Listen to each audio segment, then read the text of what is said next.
She looks great. Your We're cleaning up. Yeah, we're live. We are live. What's this fat fish? We had to get. Oh, she ran out of the picture. Oh, I know. Go ahead, Brad. We can bring her back. Yes, Fish we're number 12, correct? Number 13. What are we? Fish. 13. I'm Brad. What are we? 13? 13. 13. I'm Brad Grunny Grunberg, aka Snacks. That's Eric Fish Snyder. And you introduce our guest today, Fish. This is a very pleasure. This is a kid we were both lucky to have on podcasts in the past. A fledgling young actor, a great chef at Chuck's Tavern, but more importantly, a guy that actually is able to work in this business. A young stud. Just look at that face. Aedin Mincks. Say it everyone. Aedin Mincks. We love you, buddy. Aedin Mincks, a.k.a. Little Farley. We'll get into that. Oh, man, it's so great to have you on the show. Thanks for doing this, man.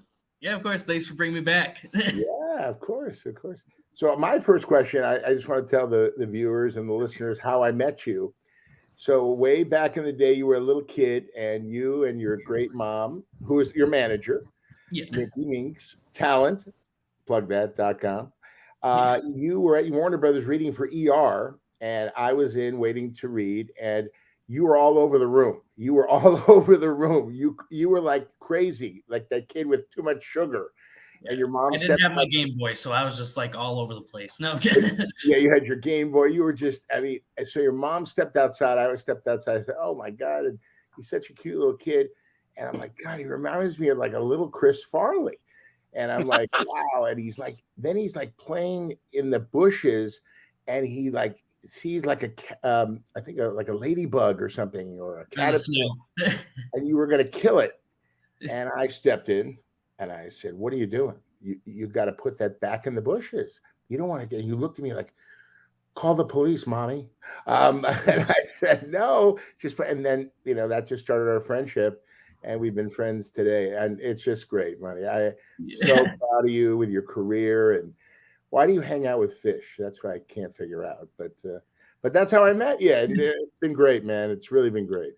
I just work with him. No, I'm joking. You're lucky. He's a great mentor. Well, if you were the bartender when he worked, I'm a better wingman. You have a show coming out in the future called Wingman. You got a better chance hanging out with me to score with the hookers. Oh my God. So he's already gone to the hooker card. This is a guy, and why I love the kid so much is his work ethic's great, number one. But number two, he's a working actor, and he has the work ethic that his parents instilled in him, that Aedin has shown a real love for being a chef and cooking. And he works with me on Graveyard because he's able to be creative and make certain dishes and say, "Fish, try this." This is a kid. How old are you? 21, 22? Yeah, 22. Okay. Wow. By 25, 28, he's on the Food Network with his own show. He's going to have his own. He's going to be the next Bobby Flay, but not a midget and a squirrel. He's going to be a real guy out there doing this thing, because he sees that there's another avenue that he likes to explore other than acting. And that really, really, that's a success story to me. Well, when you were talking about Bobby Flay and being a little person and a squirrel, is that squirrel that's sleeping on the top of your head? Oh, that's the 12th time he's referenced that. Hey, buddy, these plugs are working great. Go ahead. God, go ahead. Wait. This happens every show, Aedin. Make fun of the glasses. Not yet. That's later on. I'll be ripping into the lens crafters. Don't worry. Lens crafters, Target. Even Costco? No, that's like an upgrade for you. Yeah. Aedin, let's go back to when it all started. What was the first part you ever got, and why acting? Why did your parents push you into it? Did you just want to do it? I just really liked Lord of the Rings. Me and my brother, we got all the extended editions where it's like an entire book that like folds out into 3 discs. Watch all the behind the scenes stuff, and that's where we saw what acting was, and we're like, oh, that's real cool. Like, we want to get into it. We were already living in Huntington Beach, Orange County in California. So like we weren't that far from like LA and all the auditions and stuff. So my mom actually just like took some pictures of us on our front doorstep, like used those as headshots, sent them into agents and managers and stuff. And then they would send us out for auditions and stuff. And I booked the second thing I auditioned for, and it was a Verizon commercial. Wow, that's fantastic. That's Yeah. and you're off to the races. That's fantastic. Yeah. And you've been in some iconic stuff. I mean, you were in the movie Ted. You were fantastic, and then you're on Cobra Kai. I mean, what was that about? And how did that audition process go? How many auditions did you have to do? Was it self-tape or no? It wasn't self-tape back then. Yeah. That was right before all the COVID stuff. When I got on, so they were still doing in-person auditions and stuff, and I think I just did one audition and then a callback, and then I booked it from there. But yeah. So it was pretty cool. I did actually audition for a different character before on the show. It was the one of the bullies. Like there's like I only know his real name. His name's Bo, and like the other like main bully's name is Joe. So like Bo and Joe, like that's just how I knew them both. But like Hey, Fish, let's look. Could that put him be a bully? Never, right? Look at that. Never. I always get like the villain or bully auditions though. Like even for Ted, I was the villain in it. But, like I was like more of a twitchy kid than a villain in Sauna.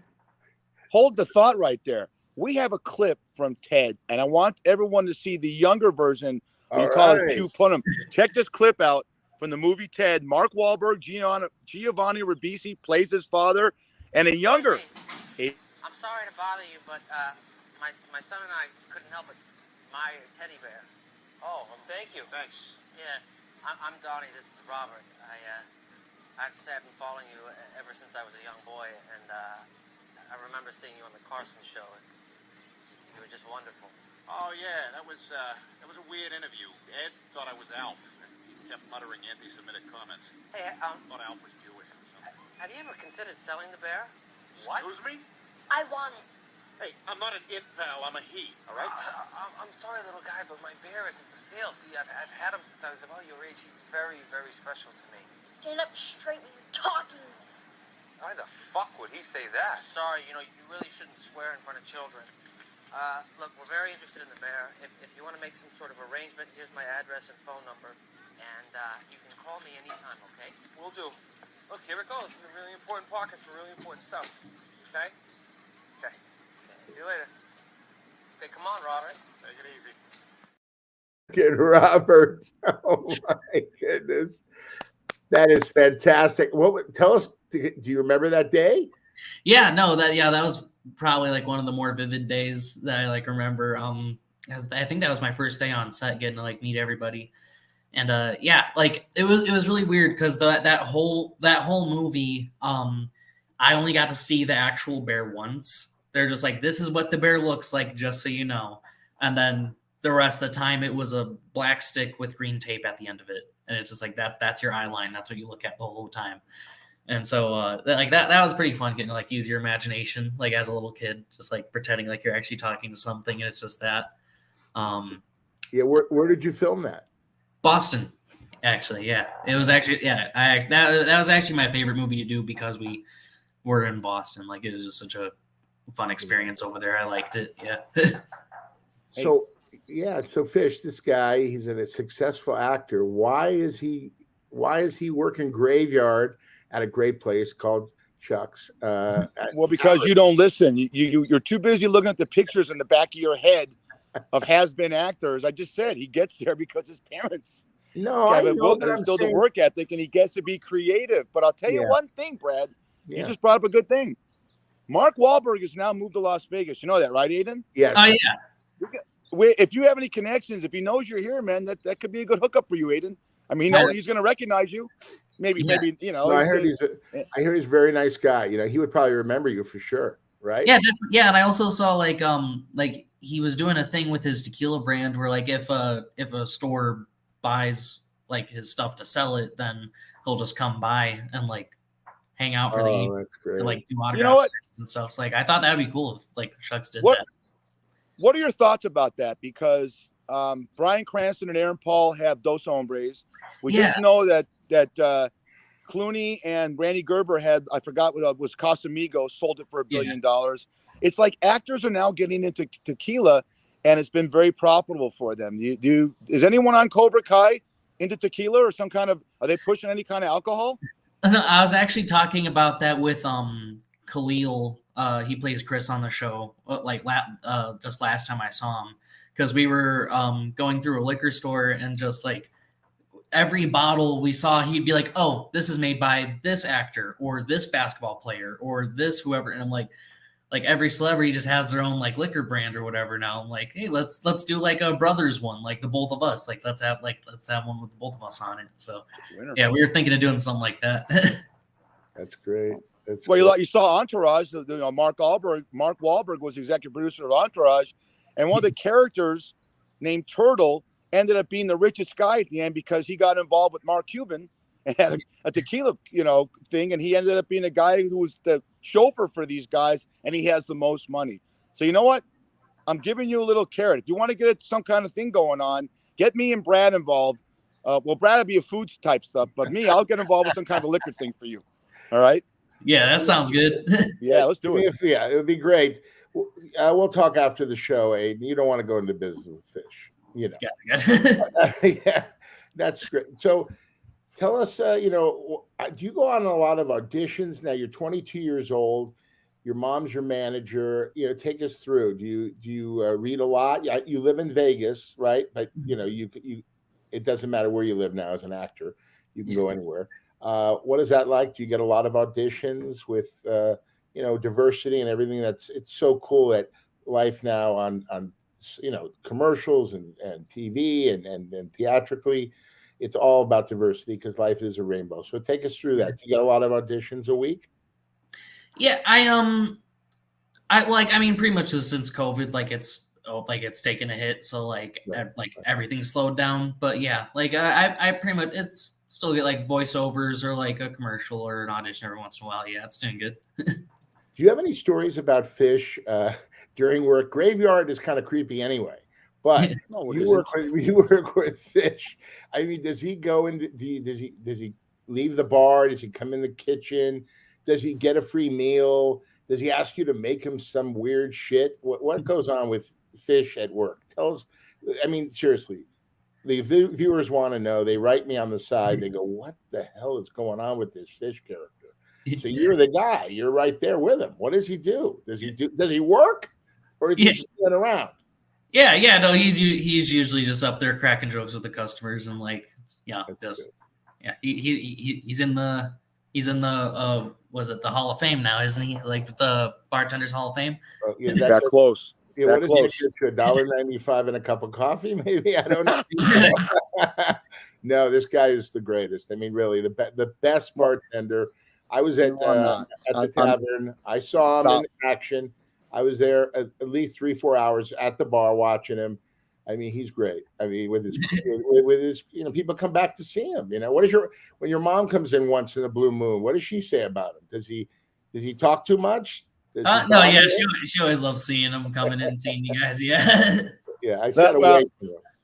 Well, I would give Brad this question, but you're leading me in. You're segueing into this. It's great when I serve a customer. What Aiden does is he makes the food and he brings it out and serves a customer. 9 out of 10 times they'll say, "What do we know this guy from?" And they'll say Stranger Things, but they'll get it. And then when they get it, they're so excited because these are Vegas people. No offense to Vegas people. If this was Hollywood, it'd be a whole different ballgame. But they're in Vegas in a bar on the Northwest Side, and they see a guy that's in Cobra Kai, and he's engaged and he tells them stories. It's all good. He never badmouths anyone typical customers will say, "What's this guy like? What's William Zabka like? Right. What's Ralph Macchio like? What's your other castmates like?" And he'll go into stories if he's not busy, and it's captivating. And I have a couple that comes back. I'm gonna mention names. Brian and Stephanie. They're bartenders at a bar, about 2 miles away. They're the ones with the oysters. You know what I'm talking about? And they love the fact that this kid tell me a story about the business, and I think that's great, and I think it's funny because I don't think you look anything like the guy in Stranger Things. A little bit in the eyes, but you don't have that guy's mouth, I used to have like the big like afro curly hair, so I think that was probably. You had a fro? You Yeah. had a fro one time? Oh, that's great. Yeah, Fish had a fro one time. Long. Huge. Huge. My fro was so big, Aedin, that spiders used to mate in there. You see what the hell's on the little eggs fall on my fucking shoulders. Aedin, Brad and I went through it this last week, and it's a serious question. And you're young, but you're going to go through it at a young age. Brad's an actor for so long, and he's got to go through it again. The writer's strike. It's horrible that there's got to be a strike in the business, which is I got fact checked and I was right. It's costing LA $30 million a day, or your industry. How do you approach that at your age? Because this is probably the first strike you've had to deal with, correct? Yeah. Like pretty much. It's just like like not much you can do. You just wait for it to be over. Yeah. Yeah, but unfortunately, you probably know this. Talking to your mom and other actors and stuff. We're next. The actors are going to strike, then the directors are going to strike, and sadly, it's probably going to go on for a while because these studios are greedy mother effers. I mean, it's terrible. I mean, writers, actors, direct. We want to make a living. I mean, we just want to make a living, and is that too much to ask? And especially the writers, because it's the word on the page. That's where it all starts. Yeah. So this has to be done. This is for generations to come. This is about your career. You're young in the business. Brad, can I ask you both a question? A serious question? No, please. Are you on the show? Where are you? Yeah.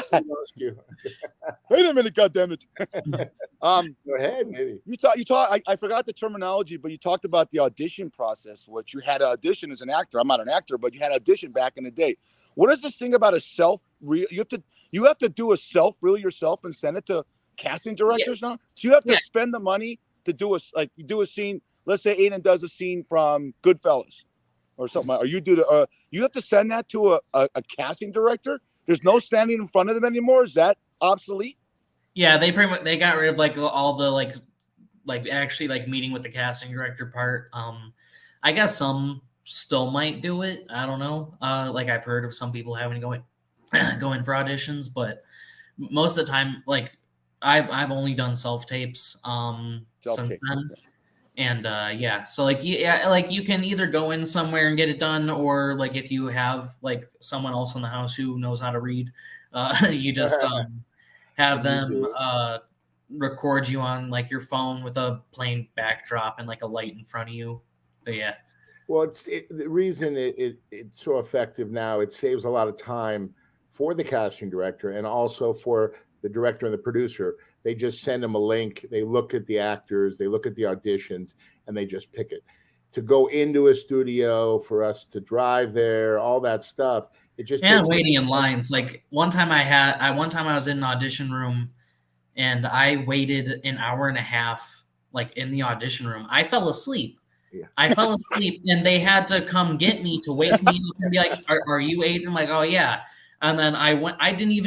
I fucking had no idea where I was, what I was doing. I walked into the audition room, and they're like, "It's your part." I'm like, "Huh?" Oh, okay. Well, a question for both of you. Would you, Brad? Are you the old school that likes to go in an audition and meet the casting director and have that cold reading and show what you're about? Or is the self-tape something you both like that, devoid the hour and a half crap and maybe other actors intimidating you in the room? Well, you see 7 guys. What would you rather do? Aedin, you go first. Yeah, I've been liking the self-tapes a lot more. Pretty much just because, you get to choose when to send it in. You get to be the first person to send it in or the last. Yeah, it doesn't matter. And then you can take as many takes as you want with it, and you don't have to worry or get that anxiety about the casting director is seeing me stutter and struggle so much with this one scene. And it's just you just can't get it. So yeah. To answer your wonderful question, first of all, Aedin, you falling asleep, that happens at work too. When Fish comes in with an order, you're half asleep and you're propped up on 2 boxes and you're napping. So that's not out of the ordinary for you. But you make a good point. Here's the thing: we can edit. We can do 10 auditions and just pick the best one, edit it, and send it in. And it's over.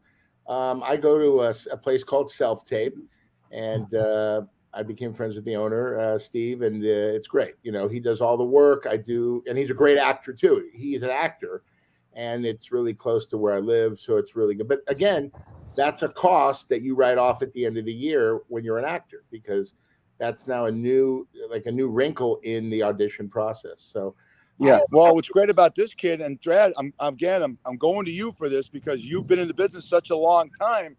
Is you saw the tape of this, or you saw the reel from Ted as a younger actor. What was Ted, 10 years ago? I think 2011. 12 years years ago. Yeah. And now you're still acting. You see so many stories of kid actors. They're done. They're a kid and you don't see them anymore. Right. And you're going through the process of always working. Do you have any? This is a probably stupid question because I'm good at that. in the business, do you see yourself as a character actor, or would you like to be a romantic lead? Do you see an action hero? What is your aspirations as an actor, or you just want to work taking whatever the hell you get? Me? Yeah. You, yeah. I have no career. Brad just cares about craft services at this age. I'm done. I hang out with Fish once a week. Seriously, I'm about to jump. So no, that's for you, Aedin. That's for you. Yeah. You, Aedin. Yeah. No. Yeah. I don't know. Yeah. I think I kind of just wanted to like stick with the business and just see where it takes me. I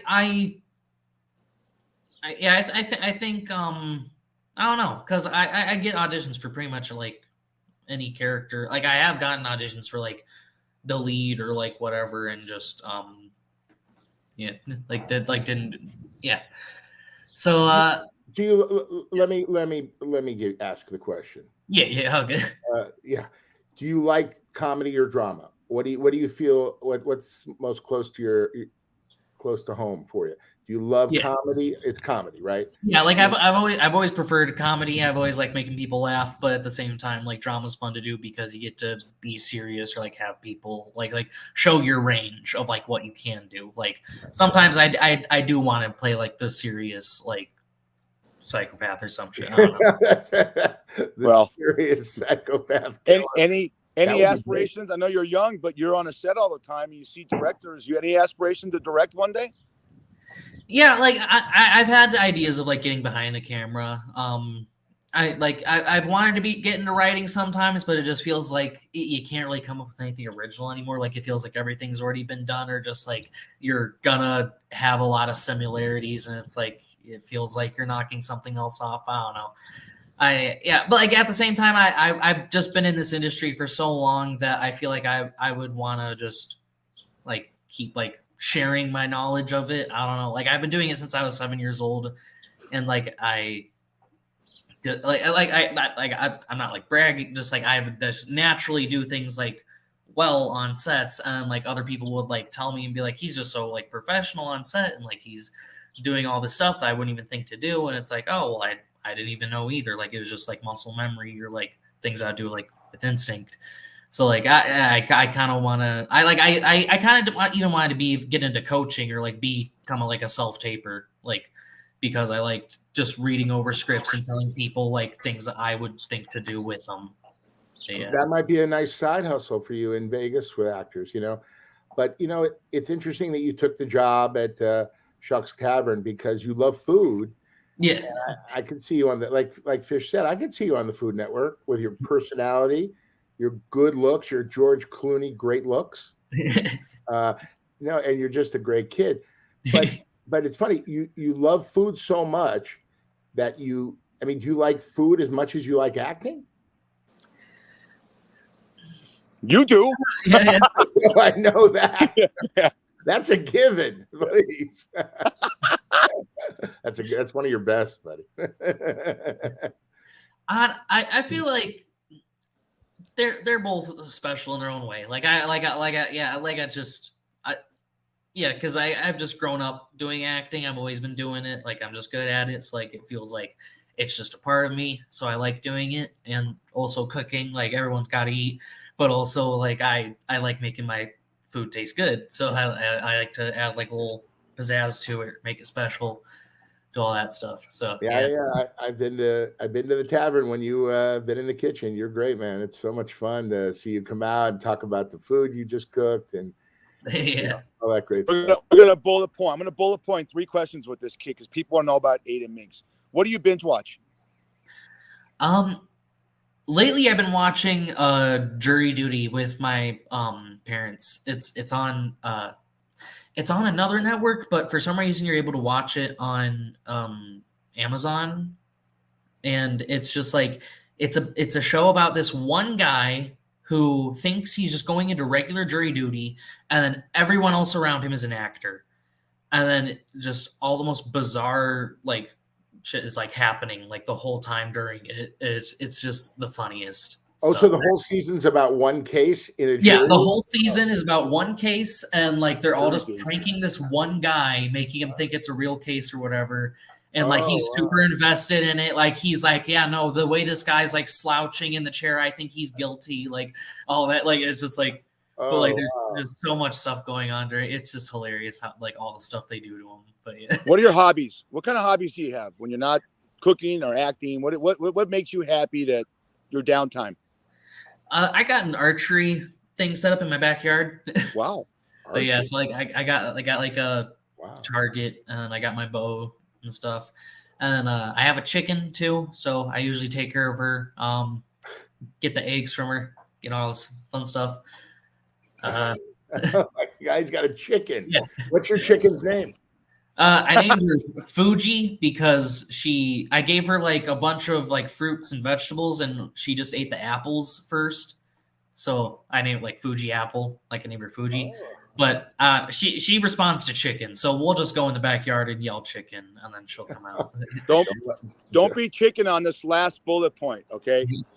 What's the age of the oldest woman to ever hit on you? I know. I've seen it. Go ahead. I think 50. Is that?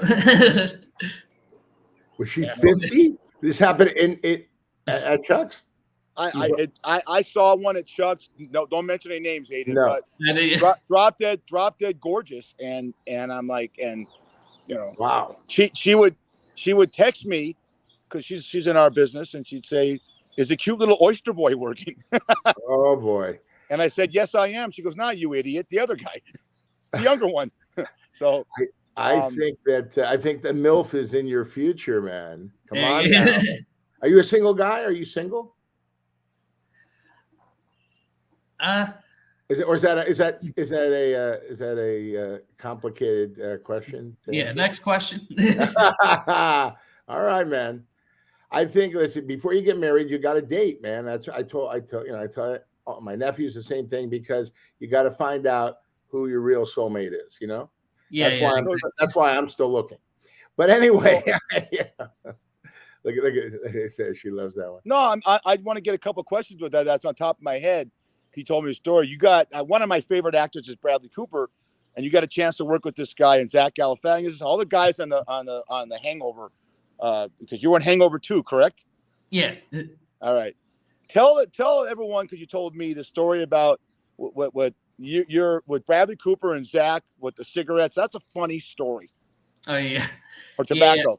Yeah. It's like I was still just like 10 years old because I shot Hangover before Ted. And we were in Thailand. We were on a beach, and then I like it already. Yeah, Zach Galifianakis hands me a can of tobacco chew and says, "Here, give this to Bradley Cooper." And I'm like, "Oh, okay." I didn't even know what it was. So like I just like walk up to it with it. Like I didn't like put it in my pocket or anything. I just held it out like this and walked like all like looking around for Bradley Cooper. I'm like, "Oh, here you go." I'm like, "Here, Zach said to give this to you." He's like, "Oh, hey, buddy, where the did you get that?" All right. And then he like went over to Zach. He's like, "Why you can't be giving that to a little kid? What's wrong with you?" Like, oh, tobacco chew? Yeah. Yeah. He like Zach told me to give Bradley Cooper tobacco chew. Oh, so, wow. Bradley Cooper is. I met him on Alias. My brother was on the show. Before he made it, such a nice person. I mean, you could talk to him about sports, anything, really. And I love to see guys like that, you know, just explode in our business, you know, because I hear from people, and my brother's still very good friends with him. He's the same guy. I mean, when he did Stars Born, he cast my brother, didn't read, just gave him the part as the limo driver with him and Lady Gaga. So that's what it's all about, you know, in our business. When you meet people and you start out with them and they make it, maybe you know, don't make it, or you become just like a middle of the road actor, you bring your friends along for the ride. That's why I can't wait to get rid of Fish. It's really close. Aedin, it's really close. Aedin, we'll talk. Our people, my people will call your people. Okay, I can't. He's always trying to. We had a rapper on that's big in Belize. He said, "Can we do a podcast together?" Then we had a bartender, Frankie Oli, one of the best bartenders on the planet. Can we do a podcast together? Like, I'm auditioning. Brad's auditioning on Fat Fish to get other jobs. If you do a podcast with Brad Aedin and he leaves me, okay, trust me, you're going to have to cook for him more than you cook any meals over at Chuck's, okay? But he won't put you on the back of that wall. Look at some of those pictures in the back of the wall. That's great. I got a lot of people. I got to get Aedin back there. I want to get a signed picture of Aedin. Go right over. No, Aedin actually has talent.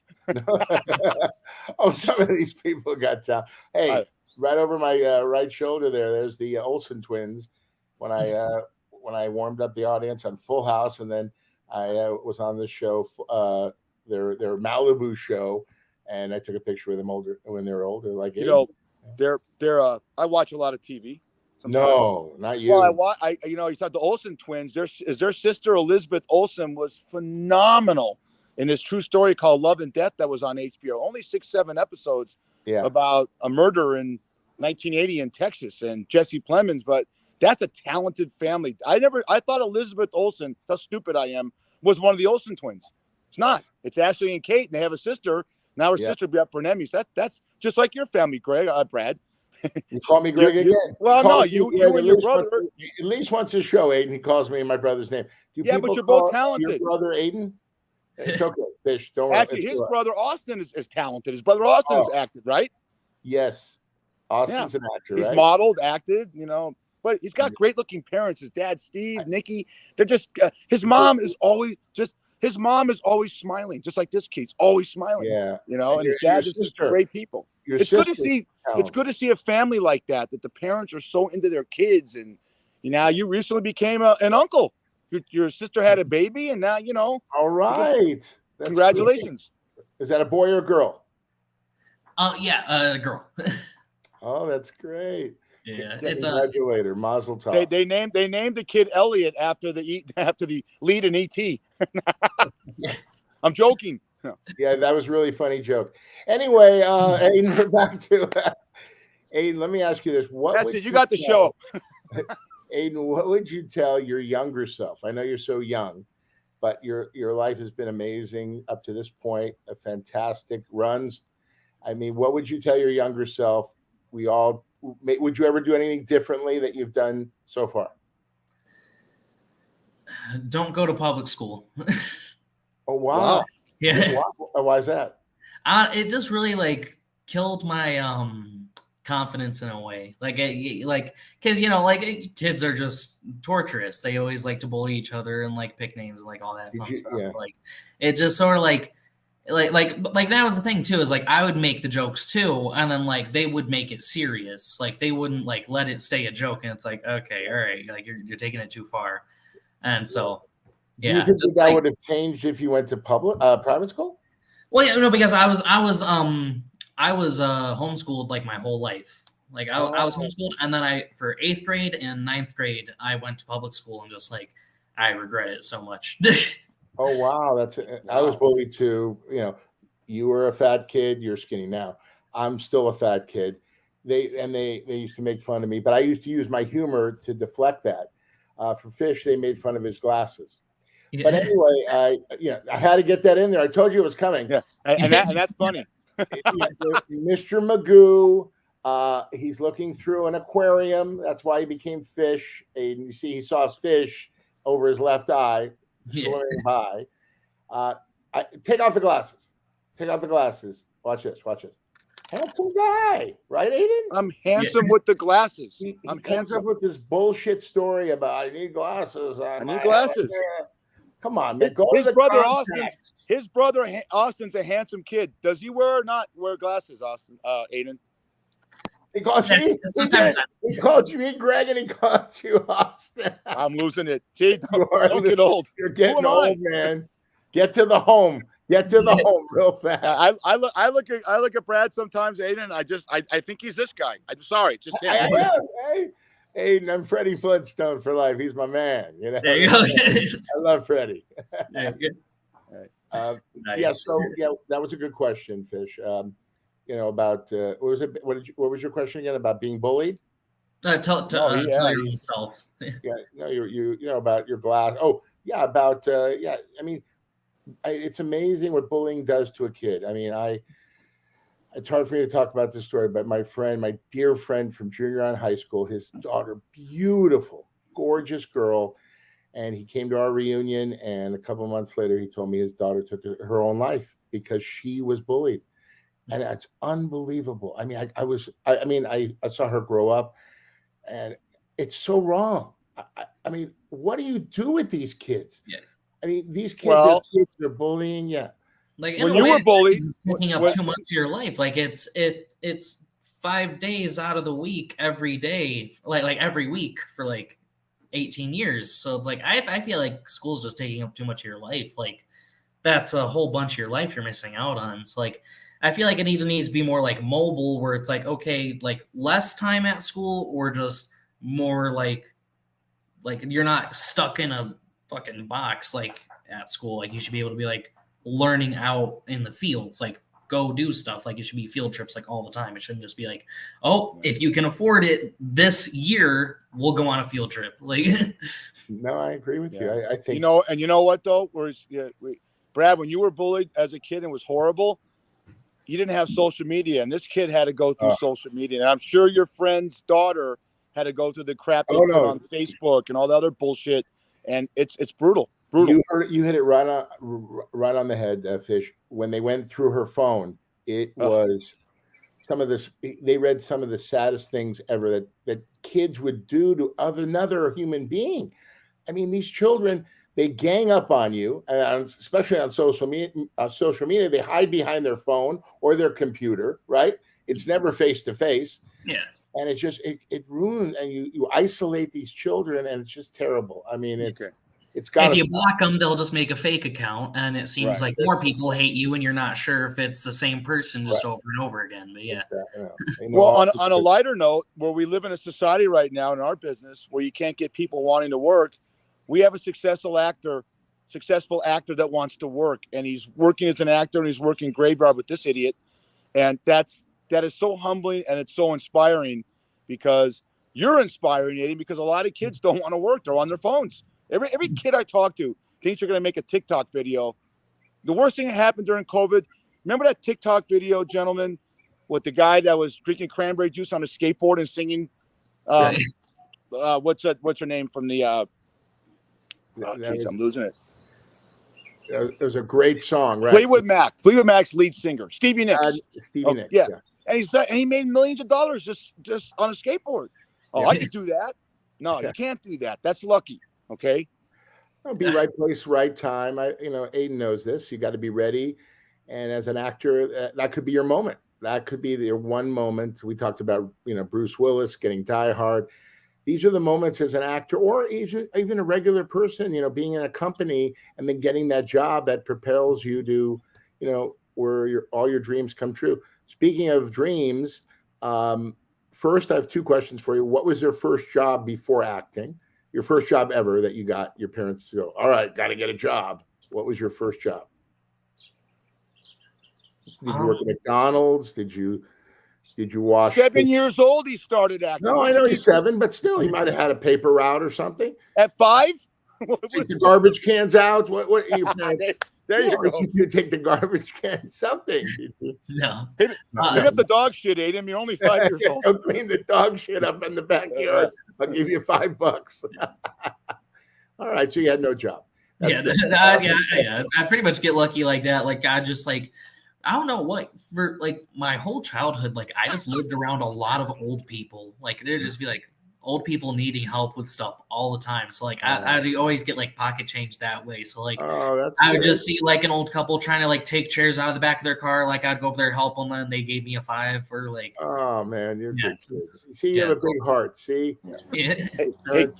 Hey guys, we're Fat Fish number 13. It would be wrong if we didn't pay homage on Memorial Day to all the great veterans out there that sacrificed their lives. Yeah, so we could do this and have a podcast and have the freedom that we have. So I speak for Aedin Mincks and Brad Grunberg. Thank you to our servicemen. Thank you for your service, and happy Memorial Day to everyone. Servicemen, women, and dogs that gave the ultimate sacrifice for our freedoms. Right, guys? Thank you. Thank you so much on this day of remembrance. And Aedin, thank you for being on this show today, man.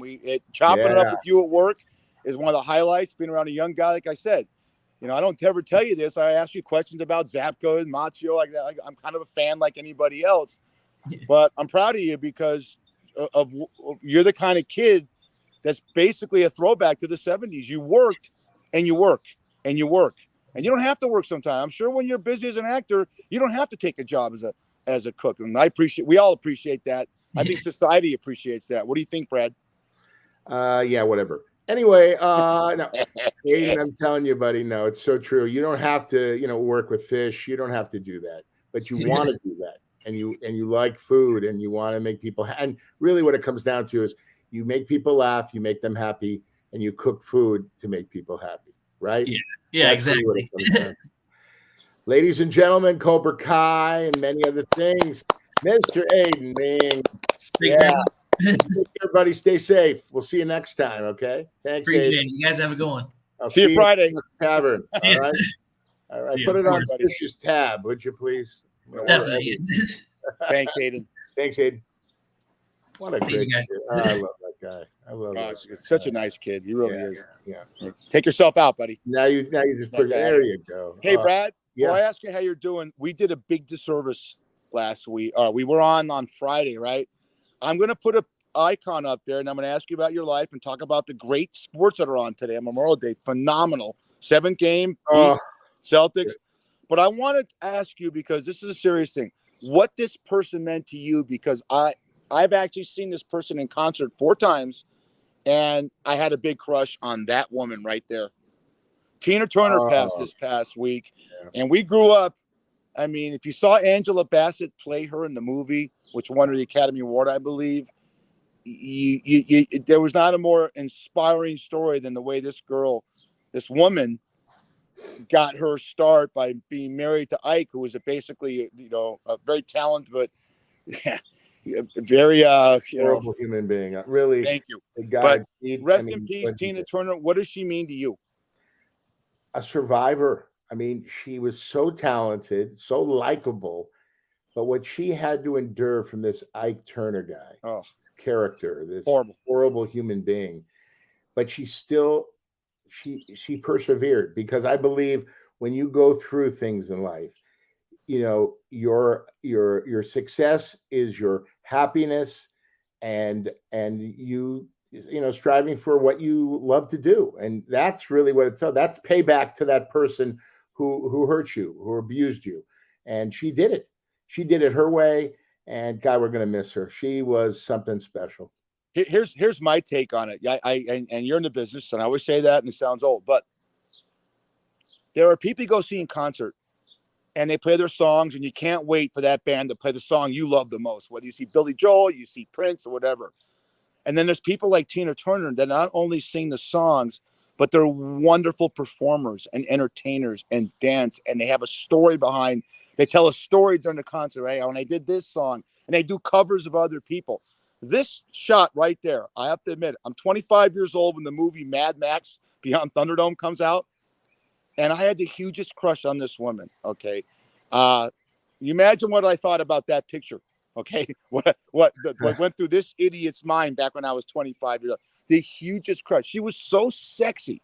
Mel Gibson walks into Mom's Saloon in 1987 because they're filming Lethal Weapon in the area. I didn't realize he's 5'7", and we hit it off like crazy. Came in for like 2 weeks straight, and I asked him. I said, "There's no way you weren't attracted to Tina Turner. There's no way you didn't see her in that outfit." He looks at me and he goes, it's like that. He winks, So he wasn't inferring anything. But I when you lose, we're losing people. And we talked about you losing John Candy. You knew Candy Rickles. It's another one. She's 83 years old.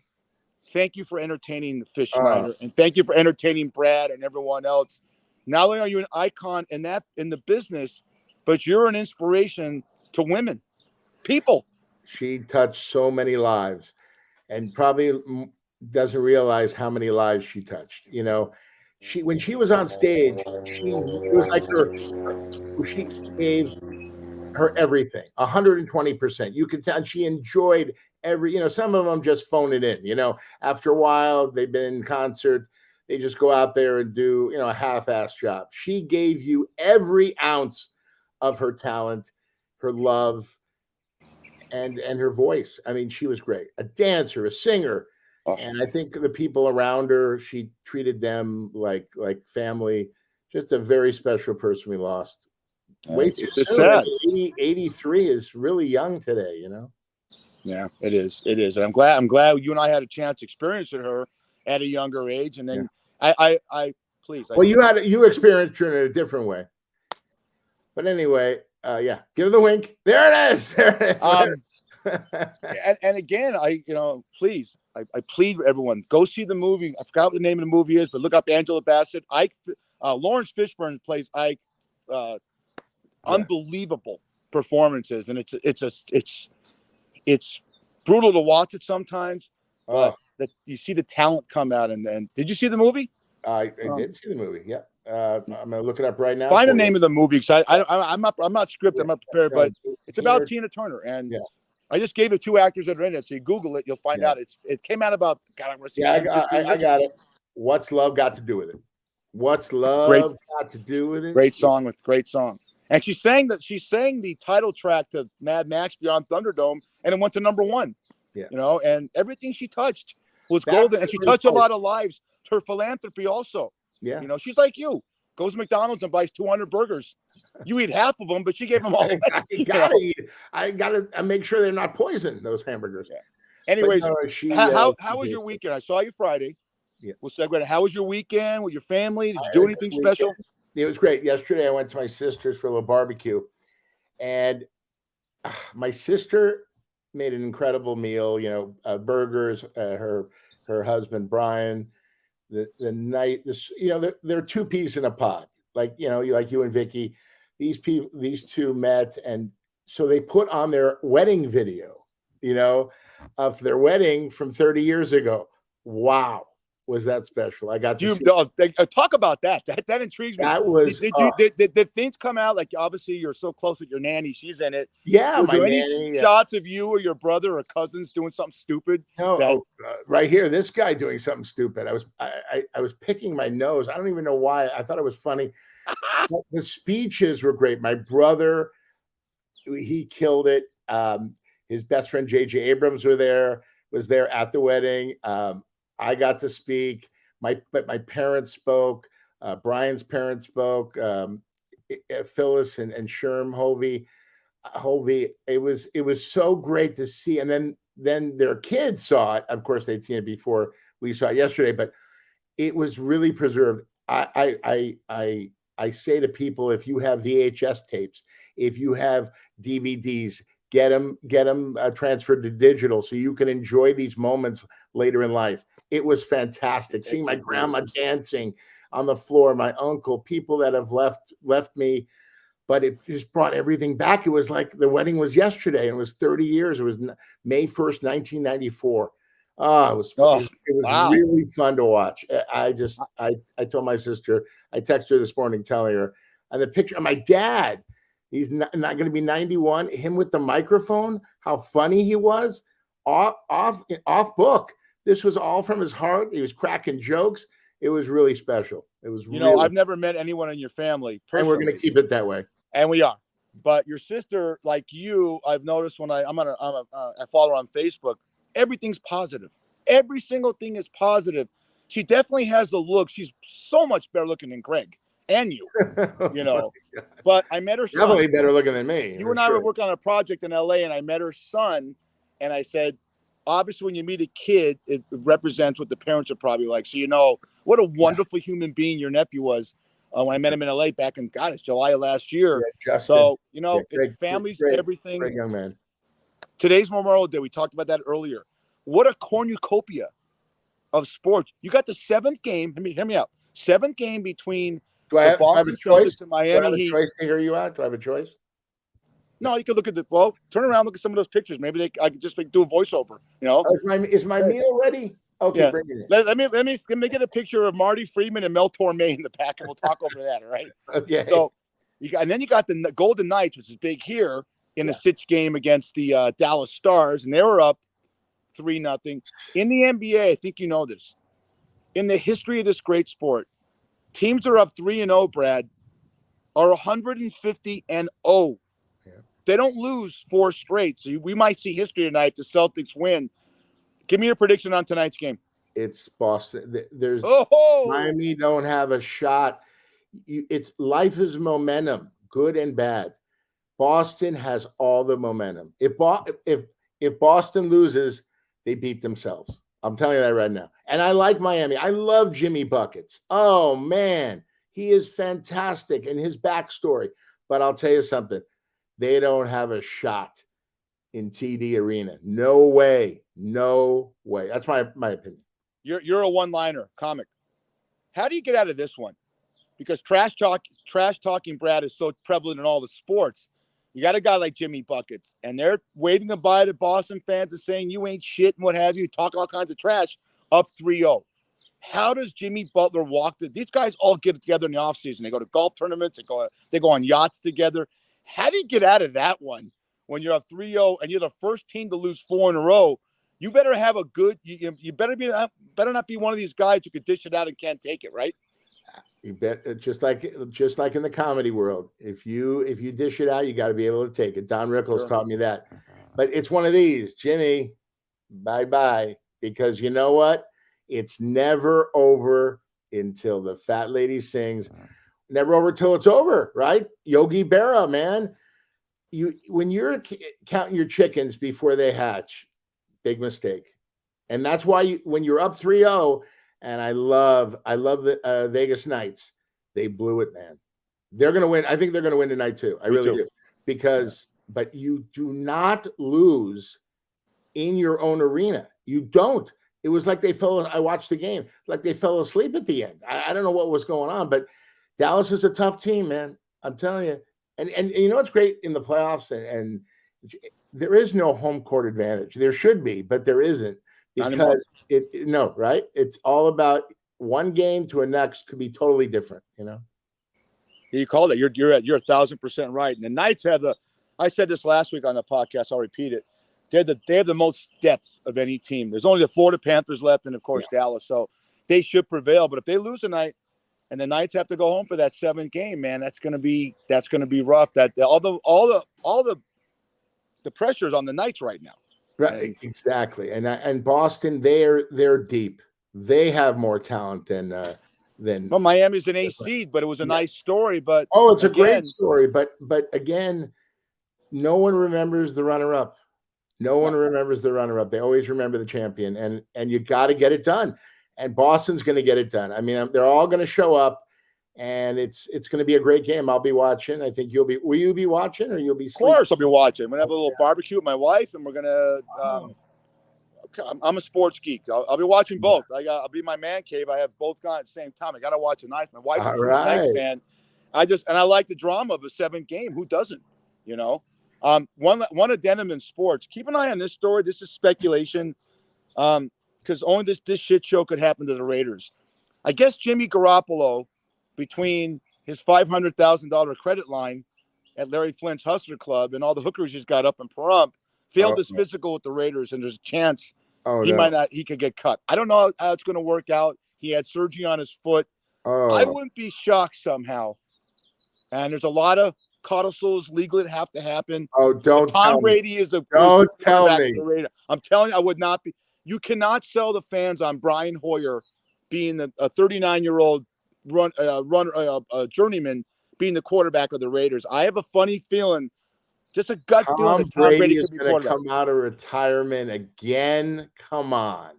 He hasn't filed his retirement papers. Wow. Don't you think it's a coincidence, Brad? You're a smart sports fan. Yeah, no. Don't you think it's a coincidence that he told Fox, I don't want to do games this next coming season? At $37.5 million a year? He said, I'll start in 2024. I'm just speculating. Let's put it out there on Fat Fish. Fish, Episode I 13. love it. No, that would not surprise me. But if Tom Brady comes back again, it's not going to be pretty for him, man. I'm telling you. No, these guys, these defensive guys, especially the guys on the ends, they want to clock him good. They want to put him out on a stretcher. And being a Raider, even more so, right? Oh, Jimmy Garoppolo. Well, people, unfortunately, in our society, I'm not one of them. Yeah. Neither are you. I'm not. People like to see people fail because it makes them feel better, right? Exactly. So no one wants Aaron Rodgers to do well. I could care less. I don't like the Jets. But if Brady comes back, the only thing that can happen is God forbid, he gets injured. And you talked about it on a wonderful podcast with John Orlando. The guy has 11 concussions, and I don't get that you want to do this. I don't get how an 80-year-old man wants to be the president. Shouldn't you be on a yacht somewhere or some deli eating bagels, lox, and onions and stuff like that? I mean, and why would you have 11 concussions? There's things I don't understand. But we have to get out of here. I want to say something. It's Memorial Day. I want to thank you for your service because it's tough working with me. You need the Congressional Medal of Podcast Honor doing this shit with this raccoon head. So I applaud you. We've done 13 shows. Audio-wise, we're seeing the numbers go up tremendously. Video-wise, until I get my eyes fixed and you lose 50 pounds, we're going to be in the same fucking conundrum. No problem. If we want somebody watching or listening, we're having a great time. And thank you for asking me to do this. And the only thing I got to say is number 13's in the books, Fat Fish. And I'm Brad Grunny Grunberg, a.k.a. Snacks. And that's... You tell him. Tell him. Eric Fish Snyder. We'll see you next time on Fat Fish, everybody. Stay safe, and thank you for your service, your ultimate sacrifice one more time to those brave men, women, and dogs. God bless you. Could have said it, but hey, Brad. Yes. Love you. Love you too, buddy.